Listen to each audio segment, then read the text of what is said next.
Good afternoon, everybody. Dan Wise here, Federal Prison Time Consulting. Little tea time with Dan. Give anybody a few minutes to join in here. If anybody joins, it's been like a decade since I've been on here. Actually, that's not true. We did do a video, I guess about a week ago. If you guys remember, we had a video with a gentleman who went to prison a while ago, a doctor, Mr. Sultan. He's out and doing great. He actually came on and did a video with us last week, and there's a link in the description of this video if you guys want to check that interview out. He's doing really, really well. I just posted the video in the live stream as well. But we'll give everybody a few minutes here. Today we're talking about the pardons going on, 1,500 of them, and what that looks like. Got 3 people watching. Go ahead and chime in. Let us know where you're watching from. If this is your first time, make sure you subscribe, like, and share. We've got, I don't know, 400 or 500 videos. I know, Kevin. Damn it, Kevin! You just stole my thunder. Yeah, Ross Ulbricht, guys. If you don't know who that is, Silk Road. He's serving 2 life sentences. Make America great again, says John. Welcome, John.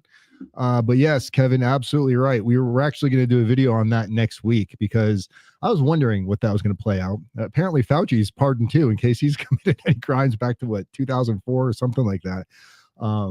So yeah, I don't know how everybody feels about the election and what's going on. Who's more interested in the election or the upcoming Super Bowl? I'd love to hear your comments on that. And then we're going to jump into this a little bit, talking about January 6th. All of the pardons there, and we also will talk about some contrast with some of the other riots that took place, and really nobody got in trouble for those. So I think this will be an interesting conversation. Cheers, everybody. So we've got 4 people in here right now.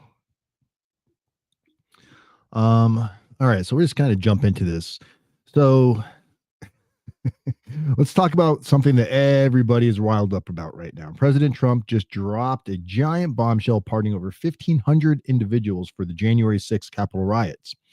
Now, some of you are cheering. Some of you are saying it's about time. Some of these people got a break. Others are furious, claiming that this undermines the rule of law.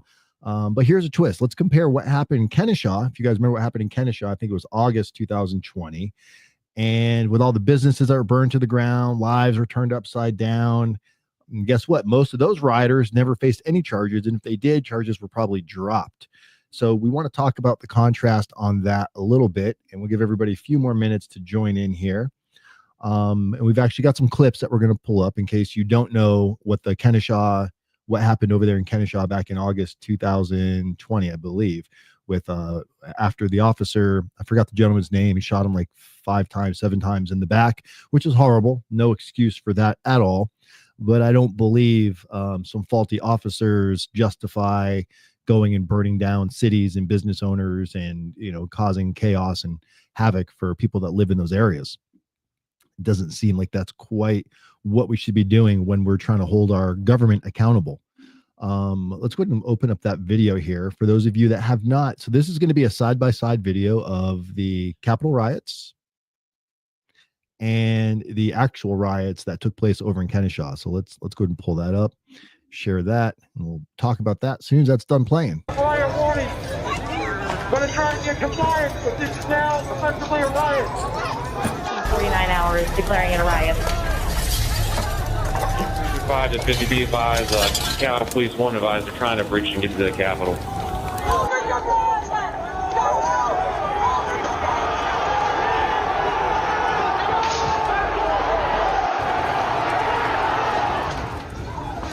We have a breach of the Capitol!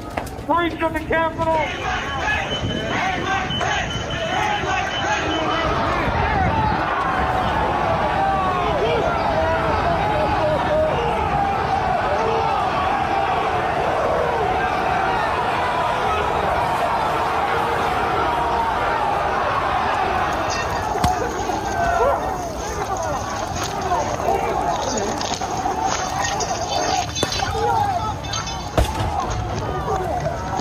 We need to hold the doors of the Capitol.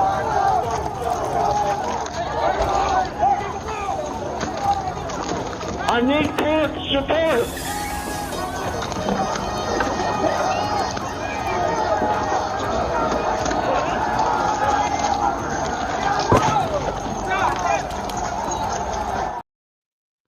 Okay. What do you guys think about that? And let's break this down a little bit. So, January 6th, the day America's Capitol was breached, people stormed in waving flags, chanting, and yes, breaking the law.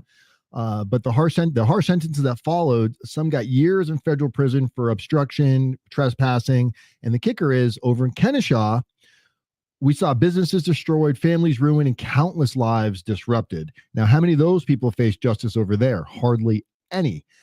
Charges were dropped, cases dismissed. It was like the system just said, no big deal. If you look at it, the Capitol, by no means should people have been storming in the Capitol and breaking in and doing all of these things. But if you're going to hold one side accountable, why aren't we holding the other side accountable?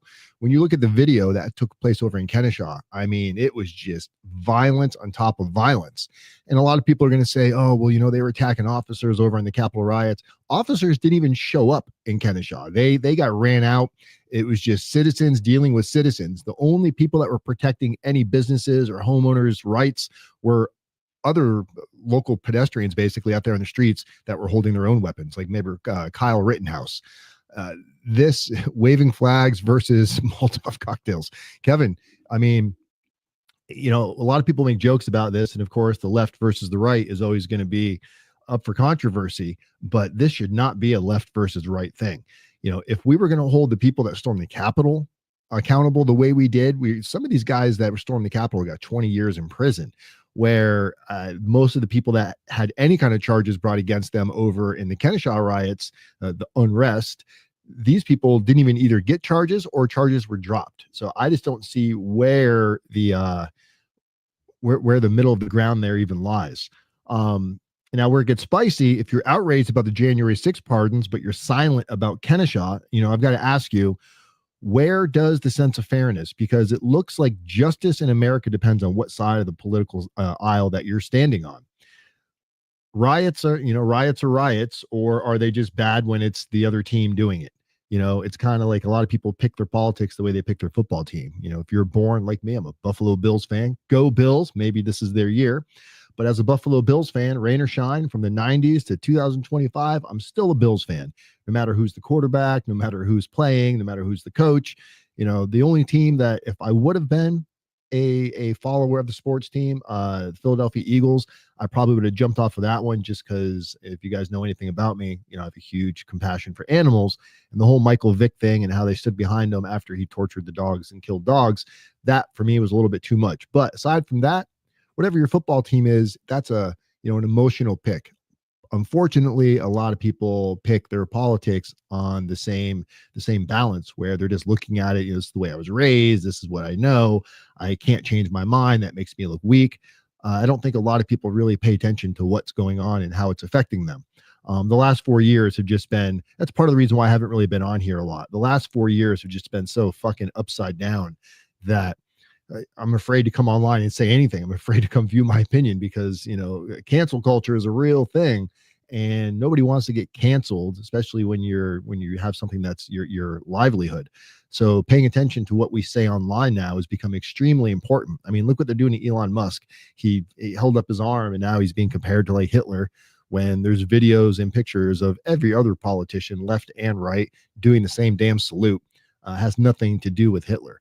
This is just dingbats from the far right or dingbats from the far left. When you got either side, you go too deep in the water there, you tend to get a lot of bullshit coming back at you. So I think it's really important for people to kind of stay on track and look at what's going to be important to them, because what happened in Kenosha, in my opinion, and I think anybody looking at it through a logical lens, was far superior than what took place on the Capitol grounds when they stormed the Capitol. The burning of buildings, people were getting killed, people were getting shot, cocktails were being thrown at cars were being caught on fire, buildings were on fire, police literally got ran out of the town. I just don't see how anybody can look at that and say that's okay. It wasn't like they were just attacking the police officers that caused this crime. They were actually going after anybody and everybody, almost like just a free for all where people just kind of lost their shit and decided, hey, this is a freebie. It's kind of like that movie where you just, go off and just start killing people for one night and think there's going to be no repercussions. And ultimately, there were no repercussions.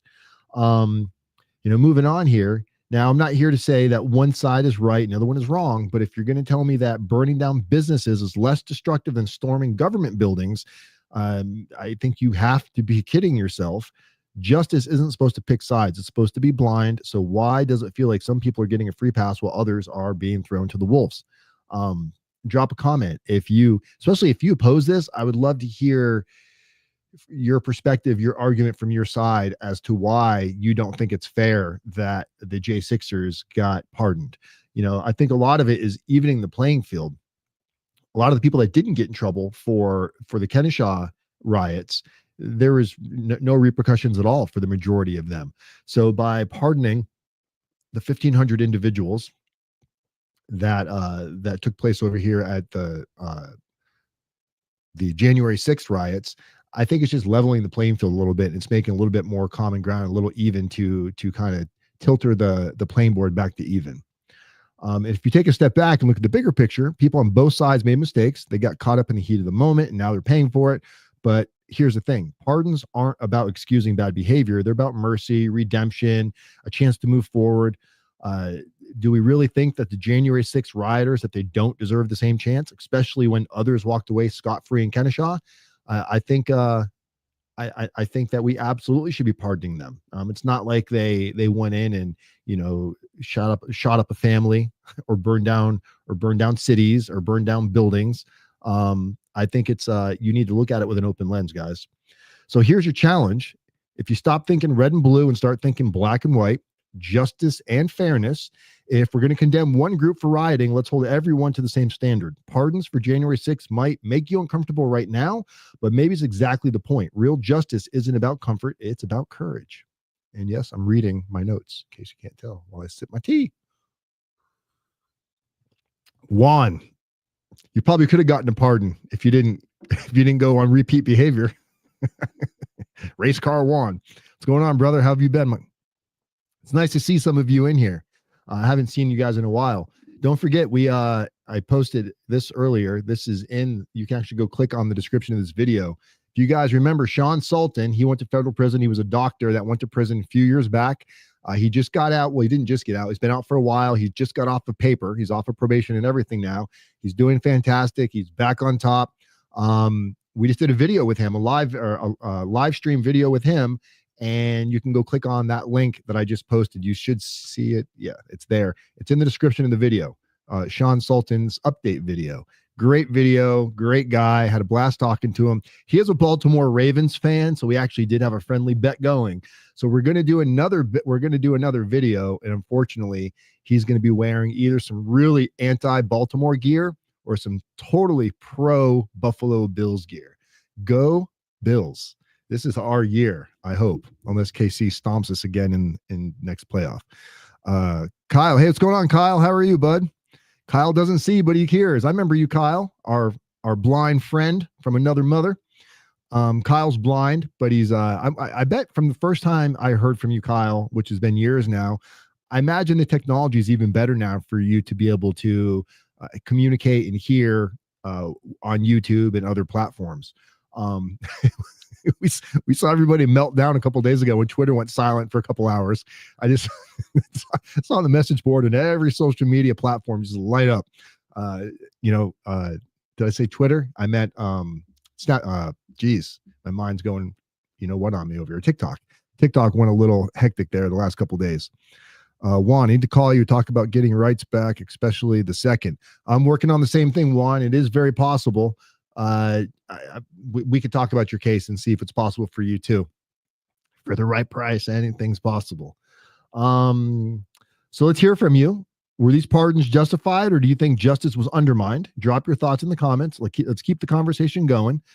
And let's see here. Yep, I'm on Facebook and I've been working at Chick-fil-A. Oh, that's awesome, Kyle. I'm glad to hear that, man. Everybody's got an excuse why they can't do something. You got Kyle blind as a bat, but he's out there making it happen, communicating right now on YouTube, and he has a job. So love it. What's everybody else got going on for the new year? Is everybody enjoying 2025 so far? I know these elections were nuts. I really enjoyed the elections personally. I think everybody knew what was going to happen this time. Oh, we do have another channel that we're working on right now, the Branded Felon. So feel free to follow on over there. Juan's asking how Todd is. I don't know. I've reached out to. I don't even know how to reach out to Todd anymore. The contact information I had for him is no response. So I don't know if he's doing well or what. I would love to hear from him if he is doing well, though. Kevin says, I loved. Oh, I thought you said electronics. He loved the elections. Yeah, this was a wild ride. I think, and the count came back fast. I don't know if you guys remember back in 2020. It was like the count took like a day and a half, 2 days to find out who was going to be the next president. This one came back rather quick, and I don't really think there was much of an option. Even if, I think what happened this election, and you guys tell me if you agree with this, whether you're Republican, Democrat, somewhere in the middle, you don't vote at all. You've got dumb people from both sides and you've got smart people from both sides. It seems like all of the smart people from all of the sides, whether you were left, right, in the middle, all voted for Republican this time, just because there's no way they could watch in the continuation of what's been happening the last 4 years. And for us, it was, I was nervous just because I felt confident in 2022. And I think that's the problem, is we got complacent in 2020 and it got a little sketch watching that happen. And we felt like maybe they could steal it away again, and not to say that I'm not one of these big believers that the votes were stolen and things like this. I do believe that I believe what the left was saying they were going to do. A lot of people believed it. And then when it didn't happen, I think you can only lie to people. I mean, Americans aren't stupid.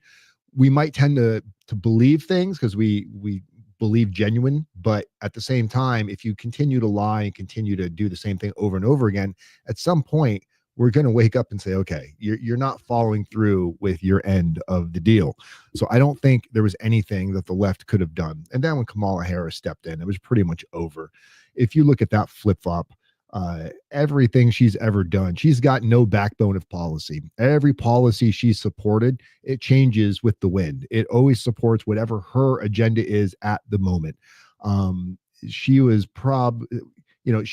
she even talked trash about Joe Biden. I don't know if you guys remember when she, back in the day, when originally she was running, and she was calling Joe Biden a racist. So I don't think she really has much of a personal stance on anything. I think her stance is just whatever the wind is blowing in that direction, and she jumps on it. But aside from that, I haven't really been up to a whole lot, just working. We have the podcast studio. We've been doing a lot of that, renting out the studio. That's been a lot of fun. That's been probably one of the that business has actually grown.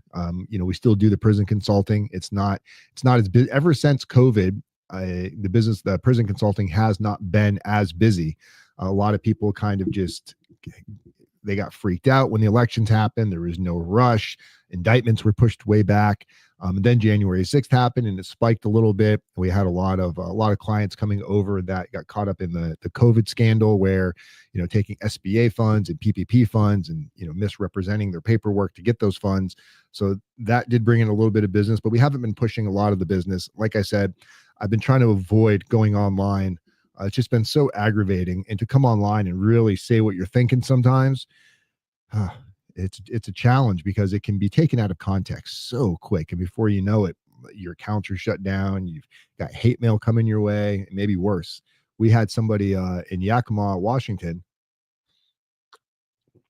who did not like some of our content on our podcast. And we actually had a Mexican cartel took a shot at our window from like 9 stories down. So that was pretty sketch. So we got out of there, but just the way the world has gone, people have really lost their minds. So we've been focusing a lot now on things, First Step Act, really making sure people understand it. A lot of people are getting kind of abused in RDAP right now, where people's RDAP is being taken away for really unjust reasons. Too bad Trump couldn't step in there and pardon some of those. But we're seeing RDAP taken away from individuals for really things that shouldn't be a violation. Like if you're not getting a shot, if you're suspected of having a cell phone, or you're suspected of being friends with somebody that's into some shady behavior in the prison. Are you involved? Maybe, maybe not. But if they can't prove it and you did not receive a shot for that, and if you don't know what a shot is, once you're in prison, you can receive like a series 100, 200, 300 shot. The lower the number, the more severe the penalty is. So like a 300 shot, it's not that big a deal. 200, 100 series shots, pretty serious. And if you get a shot while you're in RDAP, you're subject to lose your RDAP and lose your year off, even if you've already gotten it. And we've had a few clients lately that have lost their year in RDAP where no shot was given. It's just speculation. So we've been doing a lot of work on helping them. We've been doing a lot of stuff with helping people with the First Step Act, Second Chance, helping you get additional halfway house time, home confinement. A lot of sentence mitigation still, personal narratives, character reference letters. That's really where the bulk of our business has been. And just with the past YouTube videos that we've had up over the last years, it generates enough leads for people that want the help to reach out without us constantly out here begging for business. So the more recent videos and probably some of the future videos, they're going to be a little bit more like this. We're definitely going to do one on the Ross Ulbricht, which you may have seen Kevin posted earlier on. If you don't know who Ross Ulbricht is, he's I believe the creator of Silk Road. He supposedly put hits on people. It's part of the whole cryptocurrency Bitcoin scandal. That used to be a scandal. He was given 2 life sentences with no real proof. It was kind of, I think, in my opinion, his scapegoat. But he got pardoned, so he's out now. Dr. Fauci's pardoned in case he does anything wrong. So we'll probably do some videos on that. But aside from that, if anything there's that you guys want to see, and I will be doing some videos with Sean Sultan, who, again, he was the doctor that did time and is now out. He did his time over at Lewisburg, at the camp at Lewisburg. He did a little bit of time at the USP, I think, when he went into solitary confinement. But he's got some real awesome stories, and his video, again, is in the description of this video. So if you want to check his video, check it out. Otherwise, drop a comment. Let us know what you'd like to hear about next, and let us know what you think about this election. And are you for these pardons, against these pardons? And I'd love to hear your reason why or why not. All right, guys, I'm Dan Wise, RDAP Dan, Federal Prison Time Consulting, people helping people, communities method, one day at a time. It's great seeing all your faces, or your names, I should say. It's great for you to see my face, I hope. But Happy New Year, everybody. Happy 2025. Let me get a Go Bills one time. All right. Go Bills. Peace, everybody. Talk to you later. I'm out of here.